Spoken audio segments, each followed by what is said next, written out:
Hello everyone, চলো আজকে আবার আমরা একটি সুন্দর দৃশ্য কিভাবে খুব সহজে করা যায় সেটাই প্র্যাকটিস করি।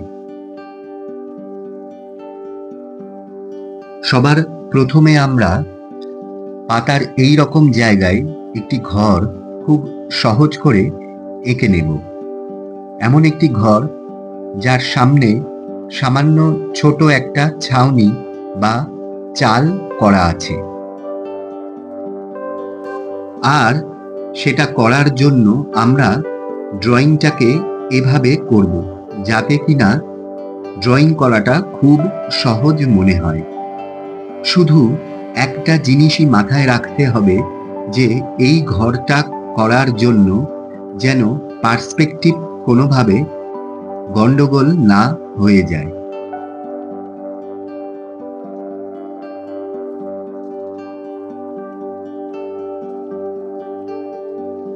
ছবি যেমনই হোক না কেন, এই চ্যানেলের মূল উদ্দেশ্য কিন্তু হলো সহজে করা, অর্থাৎ সবকটা স্টেপ যেন খুব সহজ হয়, যাতে করে এনিবডি ক্যান ড্র, যেটা থাম্বনেলে লেখা থাকে, অর্থাৎ যে কোনো কেউ এই ছবিটা করতে পারে।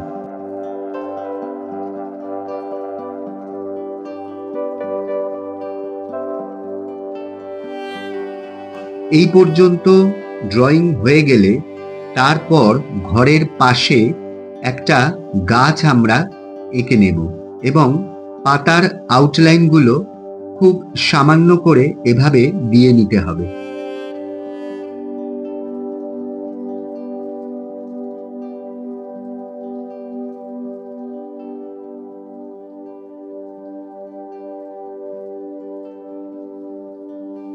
আর এই পর্যন্ত ড্রয়িং হয়ে গেলে তারপর এই প্রথম আমরা স্কেলের সাহায্য নিয়ে একটি হরাইজন্টাল লাইন টেনে নেব।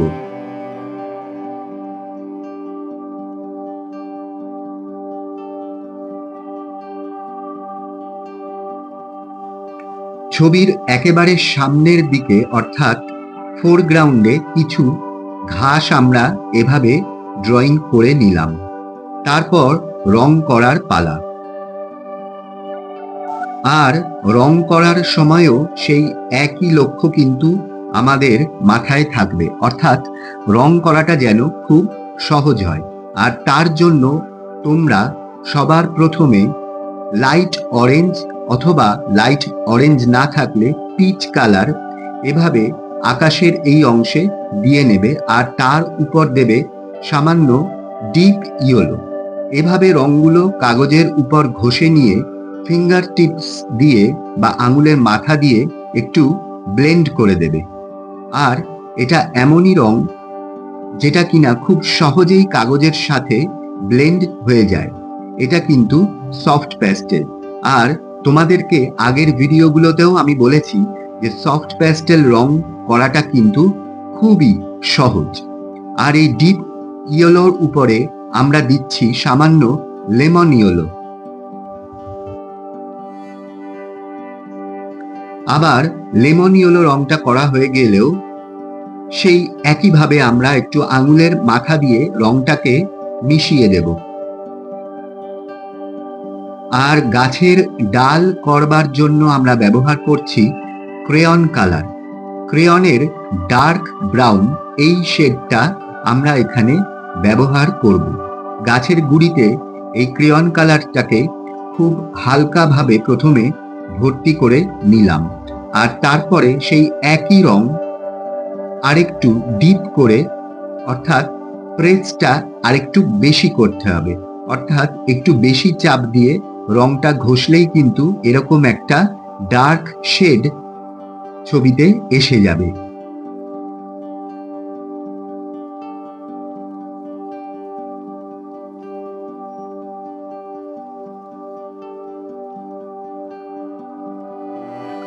ঘরের চালে আমরা ব্যবহার করছি লাল রঙের ক্রেয়ন।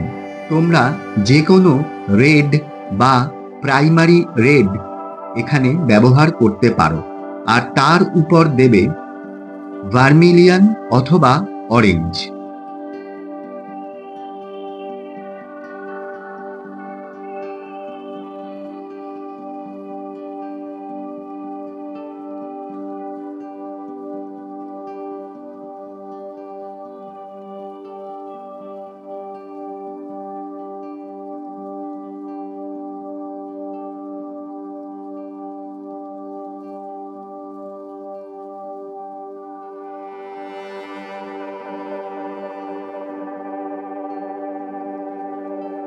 তো আমরা অরেঞ্জ কালারটাকে এভাবে চালের উপর লালের সাথে মিশিয়ে দেব।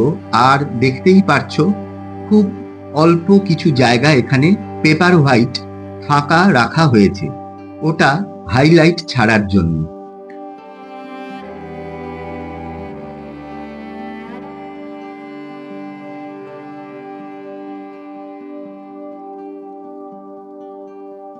ঘরের দরজায় এবং জানলায় আমরা ব্যবহার করছি কালো এবং লাইট ব্রাউন। লাইট ব্রাউন না থাকলে বার্নড সিয়েনা এই রংটাও কিন্তু ব্যবহার করা যেতে পারে।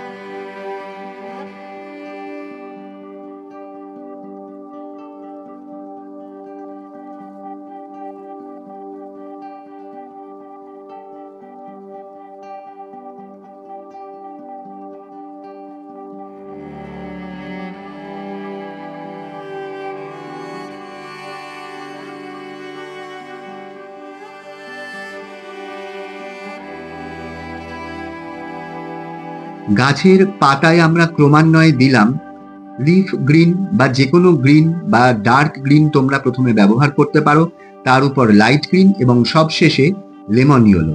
আর দূরে যে হরাইজন্টাল লাইনটা আমরা সবার প্রথমে ড্রয়িং করে নিয়েছিলাম তার উপরে এই প্রথম ছবিতে আমরা অয়েল প্যাস্টেল রং ব্যবহার করছি। অয়েল প্যাস্টেলের ডার্ক গ্রিন দিয়ে এখানে সামান্য শেড করে নেবে।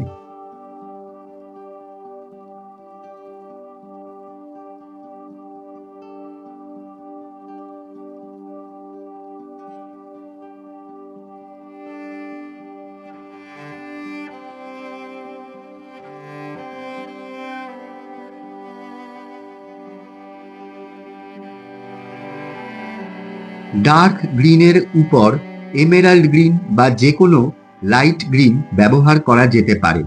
আর মাথার দিকটা সামান্য সাদা রং দিয়ে একটু ঘষে দেবে, যেহেতু এই গাছগুলি অনেক দূরে আছে অর্থাৎ ছবির ব্যাকগ্রাউন্ডে রয়েছে, সেটা বোঝানোর জন্য অর্থাৎ একটা কালার পার্সপেক্টিভ আনার জন্য আমরা এখানে সাদা রঙের ব্যবহার করছি, এই সবুজ রংটাকে একটু ফেড করে দেওয়ার জন্য।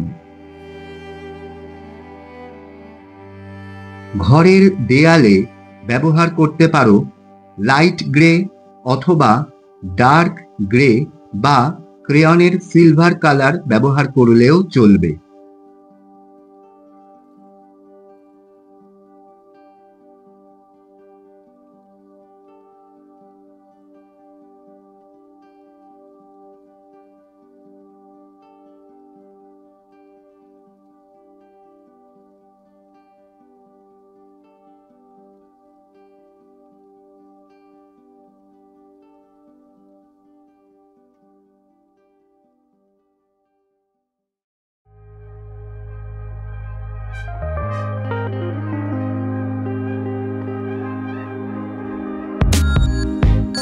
একেবারে সামনের দিকে যে ঘাস আঁকা হয়েছিল সেখানে প্রথমে ডার্ক গ্রিন এবং তার উপর এমেরাল্ড গ্রিন ক্রেয়ন কালার দিয়ে করে নেব।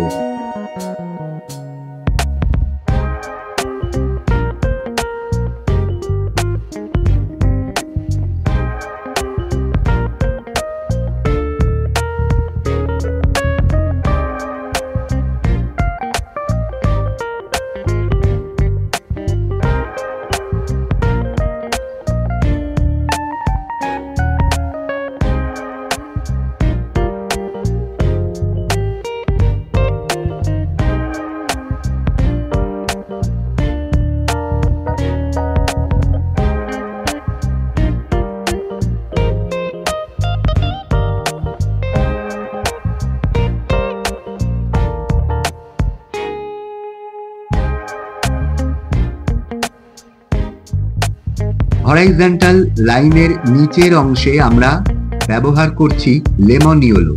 তোমরা লেমন ইয়েলো বা ক্রোম ইয়েলো, যে কোনো ইয়েলো কিন্তু এখানে ব্যবহার করতে পারো।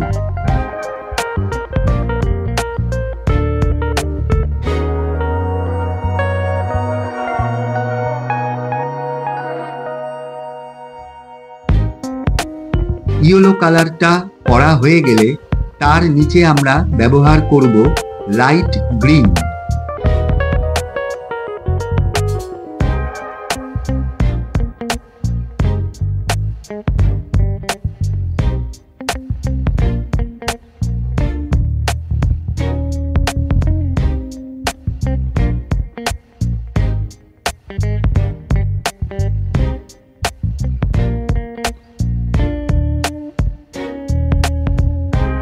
লাইট গ্রিন করা হয়ে গেলে যে সামান্য অংশ ফাঁকা রাখা হয়েছিল সেখানে দেওয়া হলো লেমন ইয়েলো, আর তারপর আবার সেই আঙুলের মাথা দিয়ে সামান্য একটু ঘষে দেবে, যাতে করে রংটা কাগজের উপর ইউনিফর্ম হয়ে যাবে এবং ব্লেন্ড হয়ে যাবে।